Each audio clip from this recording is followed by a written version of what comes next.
En un traumatismo de alta energía, dice acá, golpes director y lesiones por torsión externa. ¿Cuál es el hueso largo que con más frecuencia se fractura en la diáfisis? Esta pregunta es sencilla. El hueso largo que tiene más frecuencia para una fractura de diáfisis es la tibia, ¿ya? Es el hueso que está más propenso a fracturarse, ¿no? ¿Por qué?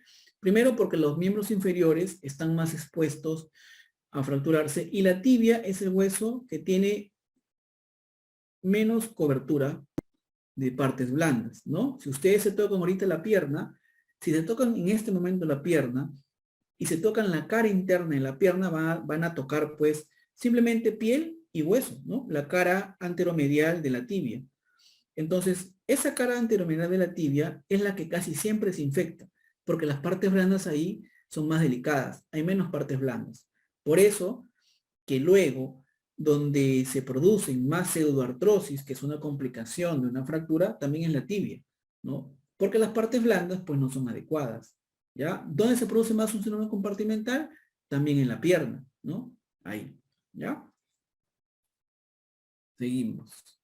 La erosión cutánea por el aparato de yeso es una complicación que puede ser devastadora, ¿sí? Claro que sí. Hemos visto muchos pacientes con lesiones cutáneas producidas por un yeso, ¿no? ¿Por qué se ocasiona? Vamos a ir por la acoginamiento insuficiente sobre la prominencia ósea. Esta es la causa más frecuente. Colocación de férula en un muy corto tiempo. Bueno, esto no tiene nada que ver. Falta de cubierta con manga, tampoco tiene que ver. Falta de cubierta con calcetín de tela, tampoco. Férula de gran espesor, tampoco, ¿no? La causa más frecuente de una erosión cutánea es que no esté acoginado con un algodón, básicamente, ¿no? Normalmente uno pone algodón en las prominencias óseas. Por ejemplo, en la pierna, para una bota de yeso, las prominencias óseas van a ser el talón, uno, y los malleolos, ¿no? Por ejemplo, aquí tenemos un malleolo lateral, ¿no? Acá están los malleolos, como un tobillo, ¿no? Entonces, en estas prominencias óseas es donde uno va a tener, y en el talón, es donde uno va a poner más algodón. Cuando uno pone poco algodón aquí y le pone un yeso, salen muchas erosiones cutáneas, ¿no? Luego, férula. ¿Qué cosa es la férula? Bueno, ¿qué diferencia entre una férula y un yeso? Eso también es muy importante. Vamos a dibujar aquí, a ver, un pie, ¿no? Más o menos, ¿ya? Ahí, ¿no? Pongamos que aquí está la fractura, ¿no? Y ahí está la fractura, ¿no?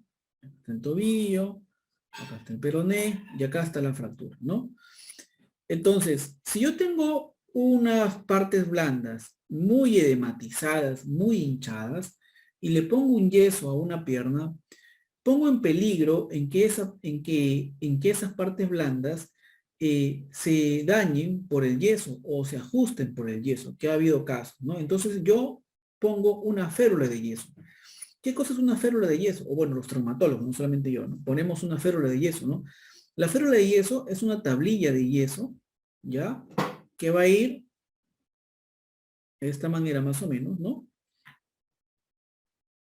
¿Ya? Agarramos una venda de yeso, medimos la pierna más o menos y colocamos pues una tablilla de yeso, la fabricamos nosotros, ¿no? Una tabla de yeso, ¿no? Te dicen alguna vez, solamente me han puesto la mitad de yeso, esto es, ¿no?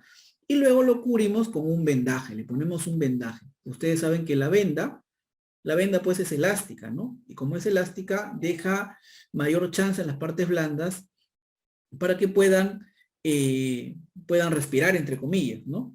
Por otro lado, también al poner una férula, yo puedo ser capaz de colocar hielo aquí, ¿no? Al colocar hielo, el hielo es el agente más importante antiinflamatorio. Ninguna pastilla, ninguna polla le supera el hielo. El hielo es lo mejor que pueden ustedes hacer ante un evento traumático. ¿Cómo se pone, doctor, el hielo? Vamos a colocar el hielo cada 2 horas por 15 minutos, a lo mucho por 3 días. Tampoco abusar. Si yo paso el tercer o cuarto día, en vez de producir una, una parte antiinflamatoria potente, lo que puedo producir es una tendinitis. Entonces, tendinitis por hielo, tendinitis por frío. Entonces, lo más importante en la parte aguda es el hielo. El hielo no directo, porque puedo producir quemaduras, sino le pones una toalla, le pones un trapo, y encima de ese toalla, ese trapo, pones tu compresa de hielo. Y le pones cada 2 horas, ¿no? 8, 10, 12, 2, de 8, 8 y cuarto, de 10 a 10 y cuarto, y así, ¿no? Y eso va a ser muy importante para que toda la inflamación baje y cuando llegue a tu siguiente consulta, yo recién con la pierna desinflamada voy a ser capaz de colocar ya un yeso completo, ¿no? Que es el yeso que se pone completamente todo el vendaje, ¿no? Que ya ustedes han visto, ¿no? De yeso. Entonces, la férula de yeso es muy importante para evitar un síndrome compartimental producto de un yeso, ¿ya? Y es muy importante porque la férula de yeso me va a hacer capaz también de inmovilizar mi fractura, ¿ya? Listo, entonces, ante eso, ya es una alternativa muy válida para corregir una fractura, ¿ya? Varón de 32 años que hace 4 horas sufrió accidente de tránsito en motocicleta. Nuevamente, yo ya veo, mirando estas dos líneas, sin pensar mucho, veo un paciente joven, veo accidente de tránsito. A mi mente va a venir dos cosas, o fractura expuesta o compartimental. No tengo otra, ¿ya? Fractura expuesta o compartimental. Dice, al examen, en pierna, ya, incluso lo mismo, ¿no? Pierna otra vez. Accidente de tránsito y pierna, ustedes van a pensar en fractura expuesta versus compartimental. Un ratito voy a... ¿Ya? Se evidencia herida de 12 centímetros, ¿no? Ya.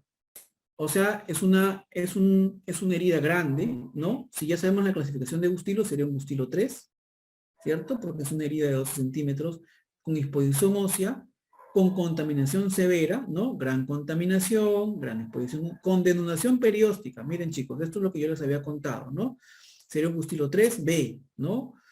La denudación perióstica o la despreriodización me indica a mí un mal pronóstico del manejo de la fractura expuesta. Con pulso periférico normal, o sea, la parte muscular está bien. Si fuera un pulso periférico bajo o sin pulso periférico, estaríamos incluso hasta un Gustilo 3C. ¿Cuál es el tratamiento de elección? Nuevamente, ¿cuál sería el tratamiento de elección? Por lo que ya saben,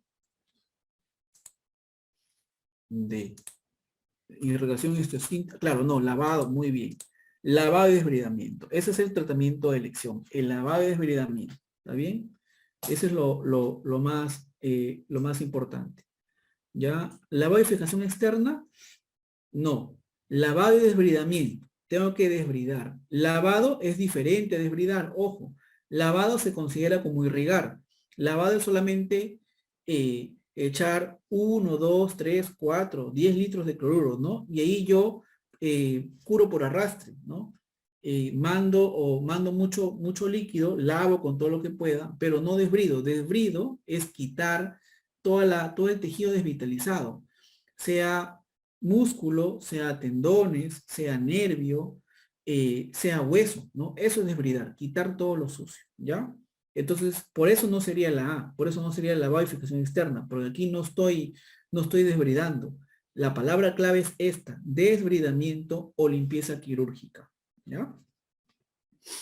Muy bien.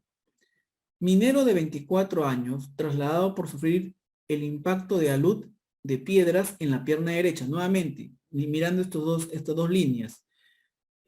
Alud de piedras, alta energía y pierna. Tengo dos alternativas, fractura expuesta o compartimental. Y veo después, herida, ya listo, fractura expuesta. En pierna que compromete todo el tercio medio, donde se exponen los músculos y el hueso con presencia de restos de tierra. Radiografía, fractura con minuta de tibia. ¿Cuál es la indicación prioritaria a seguir? Entonces, aquí vamos a ir desmenuzando este enunciado, ¿no? Alud de piedras, obviamente, pues, es lo que venga de ahí va a ser de alta energía, ¿no? Y te dice aquí, ¿no? Te sopla aquí la respuesta. Pierna en tercio medio. ¿Cuál es el hueso que se fractura más frecuentemente ante una fractura expuesta? La pierna. Se ponen los músculos y restos de tierra. Esta es una herida gran contaminada, ¿no? Incluso te dice que el trazo es con minuto. Acá te dice y te sopla que es una fractura de alta energía, ¿no? El paso a seguir obviamente va a ser irrigación y desbridamiento, ¿ya? Irrigación y desbridamiento. Si te dicen aquí, ¿usted cierra la herida? No, no la cerraría, ¿no? Yo no cerraría de primera intención la herida, porque es una herida de alta energía con restos de tierra, así lo lave, ¿ya? Y con minución. Entonces, este enunciado, aquí yo no cerraría la herida, ¿no? Por los componentes de alta energía. Sin embargo, una fractura de Gustilo 1 que yo tengo, por ejemplo, con una caída y hay un mecanismo de torsión y el mecanismo es de adentro hacia afuera, es decir, la punta sale por afuera y sale una herida puntiforme de 1 centímetro, tranquilamente yo puedo cerrar la herida porque es una herida de baja energía no contaminada o poco contaminada. Ahí sí le pongo un punto tranquilamente, ¿no? Eso. Entonces, es muy importante que ustedes vean el enunciado. No solamente si te van a decir gustilos, ¿no? Gustilo 2, gustilo 3. Si te dicen gustilo 3, no cierres la herida. Si te dicen gustilo 2, tampoco cierres la herida. Si te dicen gustilo 1, sí cierra la herida, ¿ya? Pero no solamente te van a decir eso, sino te van a decir cómo viene el paciente, ¿no? Cómo fue el proceso de la fractura, ¿no? Entonces, ante eso, ustedes no van a cerrar la herida. Antiinflamatorio y vacuna antietánica, bueno, obviamente eso siempre se pone a todos los pacientes. Férula de yeso, yo no voy a pensar en ferulizar al inicio. Yo tengo que desbridar. Analgésico opioide y tracción del miembro tampoco es algo prioritario. Lo prioritario es quitar toda la infección. ¿Ya? ¿Qué otra cosa más le podemos decir aquí? Con respecto a la herida, muchas veces acá han caído varios, ¿ya? Porque, y eso se ha visto en las estadísticas, porque confunden, ¿no? Por ejemplo, la fractura, confunden también el tamaño de la herida, ¿no? Confunden, por ejemplo, las fracturas por PAF, ¿no? ¿Qué es el PAF? Proyectil de arma de fuego, ¿no? Este es otro tipo. El proyectil de arma de fuego produce una herida puntiforme, ¿no? Es una herida que tiene 1, máximo 2 centímetros, ¿ya? Pero chicos, no por eso es un gustilo 1 o un gustilo 2. Una herida por PAF es un gustilo 3, ¿ya? ¿Por qué, doctor? Si la herida es de 1 centímetro. ¿Por qué? Por la siguiente razón, lo pongo de azul. El proyectil de arma de fuego, la fractura producida por un PAF es de alta energía. Número 1. 2. Da trazo con minuto. Número 3. Es gran contaminada, no es muy contaminante, ¿no? Es un metal, ¿no? Es muy contaminada. Entonces, estas 3 cositas solamente son suficientes para catalogar a mi fractura expuesta, ¿ya? Porque viene de adentro hacia afuera, como un gustilo 3, o sea, de alta energía. ¿Qué te quiero decir? Que no solamente la extensión de la herida va a ser suficiente para colocar o para clasificar mi fractura expuesta. ¿Qué tipo de gustilo 3 sería? Gustilo 3A. ¿Por qué gustilo 3A? Porque las partes blandas cubren al hueso, ¿no? El hueso no se desperiodiza. Por ende, debería ser tratado como un gustilo 3A. Los gustilo 3 se van a cubrir con doble cobertura, ¿ya? O sea, cefalosporinas de primera generación y aminoglucósidos. Los gustilo 1 y 2 con una sola cobertura, ¿ya? Entonces, esto es importante también. Listo. Vamos a cambiar de color nuevamente para seguir leyendo. Mujer de 30 años es atendida por atropello de automóvil. Presenta dolor, deformación e inmovilidad en pierna derecha. Al examen, aumento de volumen. Y aquí es otra cosa, ¿no? Bueno, aquí nuevamente. Atropello, automóvil. Dolor, deformación e inmovilidad de pierna derecha. Tengo dos alternativas. Fractura expuesta o compartimental. Al examen, aumento de volumen, piel tensa brillante, pulso pedio ausente, radiografía de pierna, fractura de tibia. Pero no te dice que hay herida, ¿no? ¿Cuál es la indicación pertinente? Antes de dar una indicación pertinente, o un tratamiento pertinente, yo tengo que dar un diagnóstico adecuado, ¿verdad? ¿Cuál sería el diagnóstico aquí? El diagnóstico sería un síndrome compartimental. ¿Ya? Síndrome. Este es el diagnóstico. Antes de yo controlar mi pregunta, tengo que diagnosticar en mi mente. Yo no puedo dar mi tratamiento sin ningún diagnóstico. ¿Ya? ¿Por qué es un síndrome compartimental, doctor? Uno, ¿cuál es el hueso o el segmento más frecuente de síndrome compartimental? Pierna. ¿Ya? Pierna. Entonces, listo, acá tenemos aquí que tiene pierna. Número dos, ¿cuál es la clínica de un síndrome compartimental? Primero, la 6P, ¿no? Parestesias,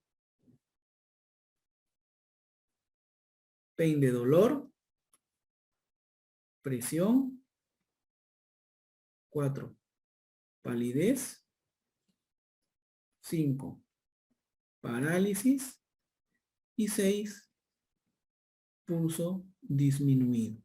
¿Ya? Entonces, las primeras tres son signos y síntomas preisquémicos, o sea, es antes de que haya algún tipo de isquemia. Las parestesias es el primer signo que se evidencia, primer signo y síntoma que se evidencia, ¿no? El paciente va a venir, por ejemplo, es atropellado o ha estado jugando pelota y le han pateado la pierna. Y te va a decir, doctor, siento mi pierna adormecida, te dice, ¿no? O a veces te dice que no la puedo mover porque siento un hormigueo muy intenso. Esto es producto de las parestesias. Luego de las parestesias, luego de que el paciente dice eso, pasa una hora o media hora y comienza un dolor intenso, un dolor desproporcionado.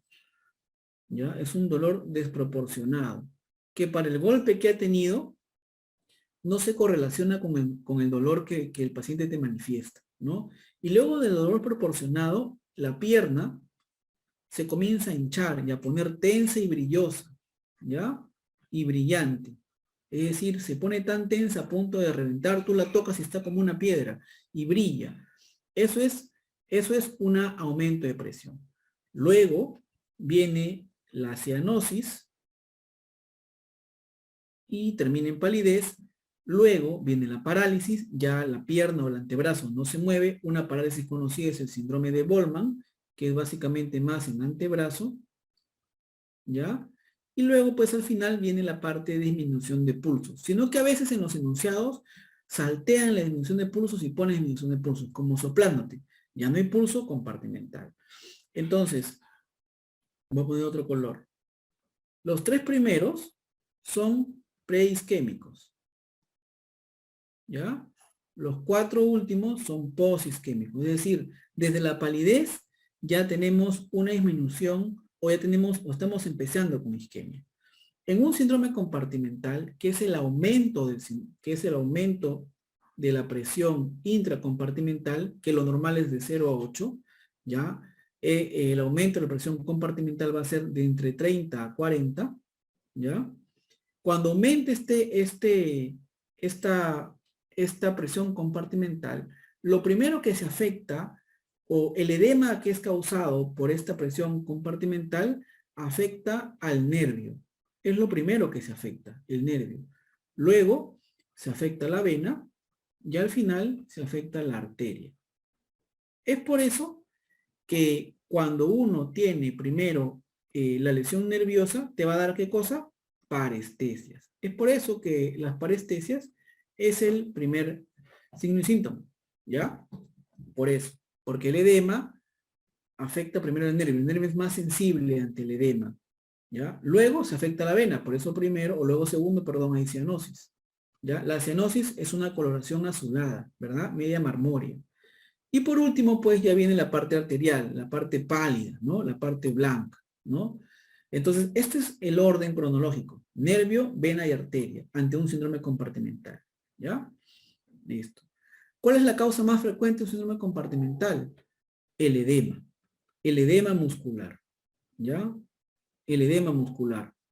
Este edema producido muchas veces por una ruptura muscular o por un desgarro muscular, ¿ya? Esa es la causa más frecuente. La segunda causa, una fractura. Esta fractura causa un hematoma y este hematoma puede ser tan grande que aumenta la presión intracompartimental. Eso, ¿ya? Entonces, como yo ya tengo aquí mi diagnóstico de síndrome compartimental. ¿Cuál es el tratamiento de un síndrome compartimental? El tratamiento, como ustedes ya saben, es la fasciotomía descompresiva, ¿no? Fasciotomía descompresiva. ¿Cuánto tiempo tengo yo para realizar mi fasciotomía? 6 horas, ¿no? Las 6 horas. Si yo paso las 6 horas, ya viene la parte posisquémica, ¿no? Y comienza pues a haber cianosis, parálisis y disminución de pulso, ¿no? Esto es en la vida real. Como les digo, sin embargo, en tu pregunta, muchas veces vas a encontrar aumento de volumen, piel tensa y brillante como una naranja, pulso pedio ausente. Aquí ya te dijeron, pues, te cantaron un compartimental. Entonces, ¿cuál es la indicación pertinente? ¿Una férula muslopedia? No. Una férula yo lo inmovilizo, pero no trato sino lo compartimental. Fijación externa tampoco. Fasciotomía descompresiva, ¿no? Esa es. Listo. Seguimos. Varón de 30 años que sufre fractura de fémur derecho por un accidente de motocicleta. Luego 3 días presenta confusión, disnea y erupciones petequiales en el pecho. Al examen, pulmones normales, haga PO2 en 50 o hipóxico, PCO2 en 28, pH en 7.49. ¿Cuál es el diagnóstico más probable? Bueno, esto también es una pregunta de libro y es una complicación fulminante sistémica frecuente, ¿no? Las complicaciones de una fractura pueden ser dos tipos de complicaciones, ¿no? Complicaciones agudas y complicaciones tardías, ¿ya? En complicaciones, ¿no? ¿Ya?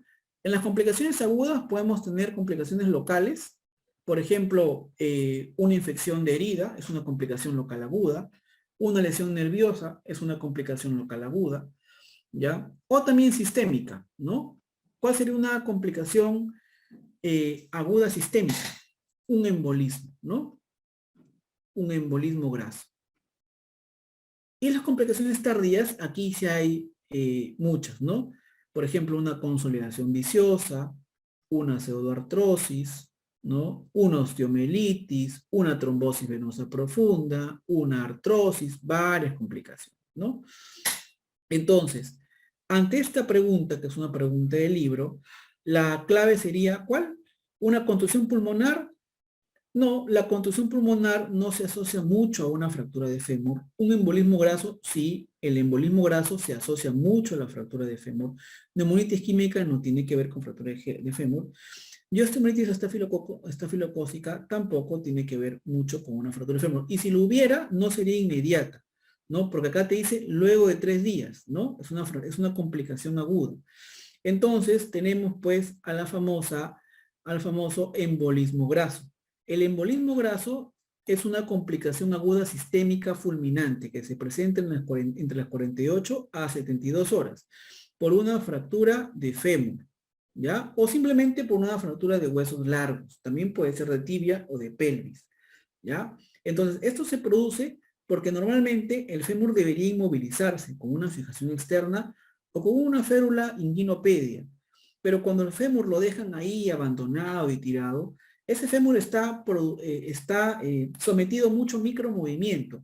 Y como hay mucho micromovimiento, va a formar mucho microémbolo. Y ese microémbolo va a entrar al torrente sanguíneo, yéndose hacia el pulmón y taponeando el pulmón. Por eso que el paciente comienza con disnea. Disnea, taquipnia, incluso a veces hasta fiebre. ¿Ya? Comienza a hiperventilar. Pero antes de ver esta parte clínica, el paciente comienza, pues como hace un tipo de tromboembolismo, comienza a petequiarse, comienza a ver petequias. Es el primer signo que se ve, las petequias. ¿Por qué las petequias? Porque hay microémbolos.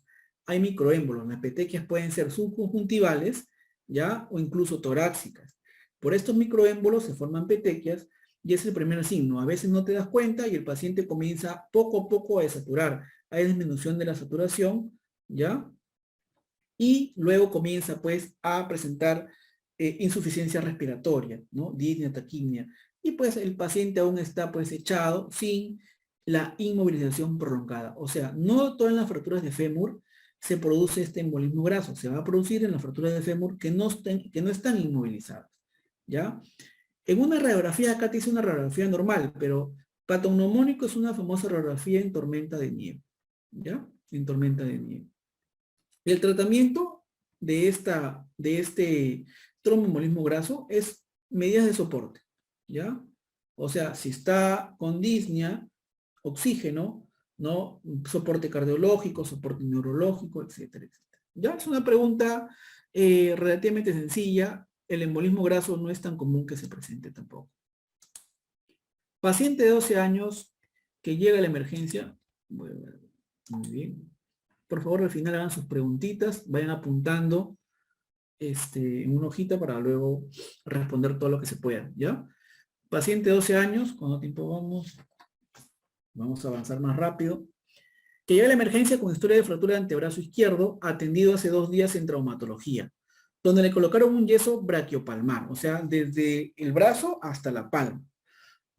Actualmente se queja de dolor y al examen se encuentra con la mano izquierda edematizada. Bueno, estos son episodios muy comunes, seguro le han puesto un yeso muy apretado. ¿Cuál es el diagnóstico? Una compresión por yeso, ¿ya? Ese es el diagnóstico más adecuado. Desplazamiento de la fractura no te da una mano edematizada. Desgarro la vena cefálica viene desde el brazo, desde la unión delto pectoral, y ahí no se comprime, en el brazo no se comprime. Compresión de nero mediano, esto es el famoso síndrome del túnel del carpo, no tiene mucho que ver con una mano edematizada. Desgarro de la arteria interósea, tampoco, ¿no? Es una compresión de yeso porque te dicen incluso que le pusieron un yeso braquiopalmar, ¿ya? Clave B. Paciente varón de 36 años que llega a emergencia 9 horas después de haber sufrido un accidente de tránsito. Al examen, pierna izquierda, se encuentra dolor, edema, cianosis del pie y disminución del pulso pedio.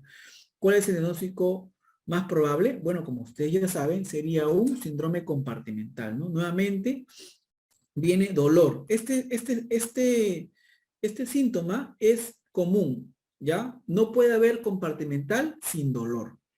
O sea, si no te dicen que hay dolor, hay que dudar de compartimental. Todos los compartimentales vienen con un dolor, incluso desproporcionado, ¿ya? Desproporcionado. Es muy intenso el dolor.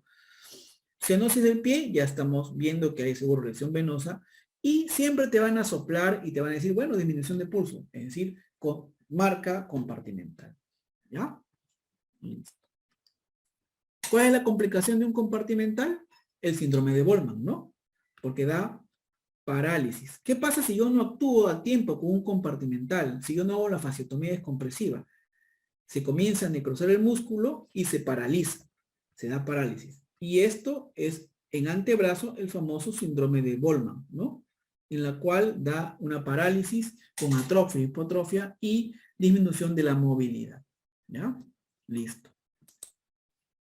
Varón de 30 años que hace 3 meses presenta fractura tibial operada para colocación de placas y tornillos.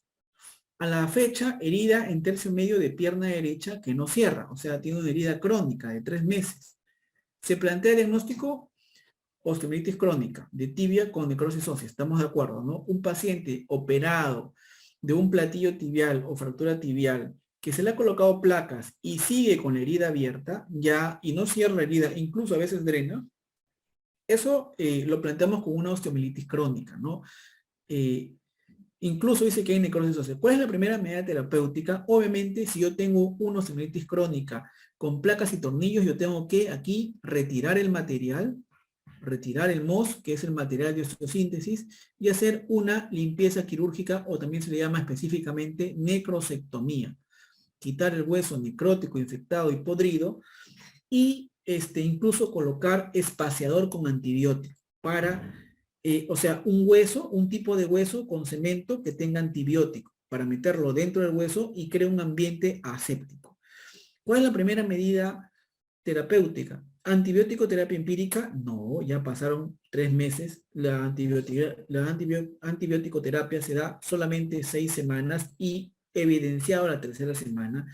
Cámara hiperbárica, eso no sirve. Limpieza quirúrgica e injerto óseo. Bueno, sí es limpieza quirúrgica. Injerto óseo, no voy a poner un injerto óseo de inmediato.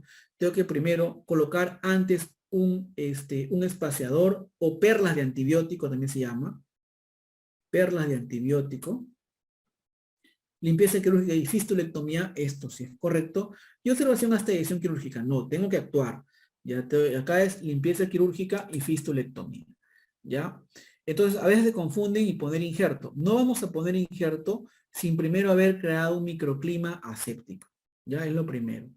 Entonces, cuando hay una osteomelitis, en caso de fracturas, o en este caso, como nos pinta este enunciado, generalmente se produce por contigüidad. Es decir, quizá puede ser por dos motivos, ¿no? Uno por contigüidad, otro también por el agente directo, ¿no? Acuérdense que la osteomelitis crónica fisiopatológicamente tiene tres vías.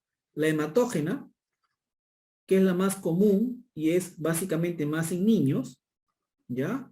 Luego por contacto directo y por contigüidad, ¿no? El contacto directo es, por ejemplo, una fractura expuesta o una fractura de tibia, ¿ya? Y la contigüidad, por ejemplo, es si hay una herida cercana a un hueso, o cercana, perdón, a una fractura, ¿no? Estas son las dos causas más comunes, pero en adultos.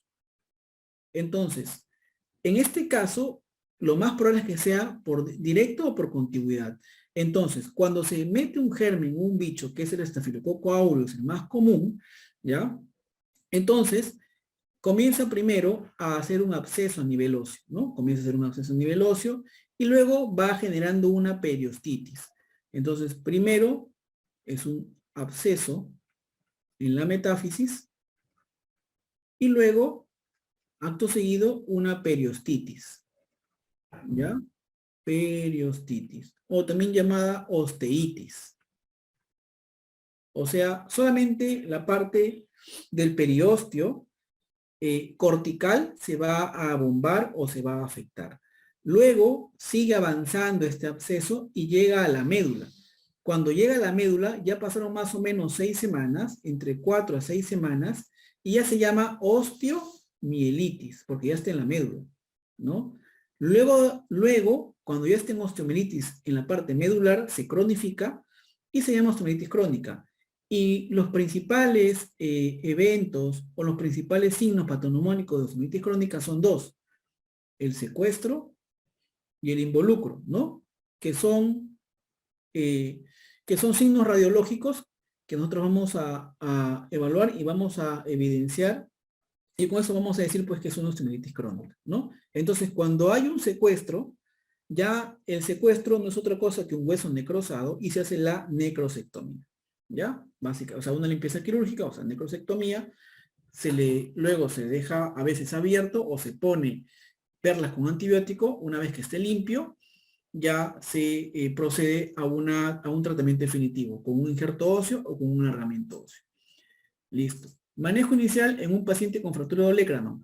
En fractura de olecranon es una fractura articular, ¿ya? Y aquí se pone cerclaje más alambre, ¿ya? Igual se va a manejar la fractura de rótula, ¿ya? Que son, el olecranon y la rótula son como las bisagras, tanto en miembro superior como en miembro inferior,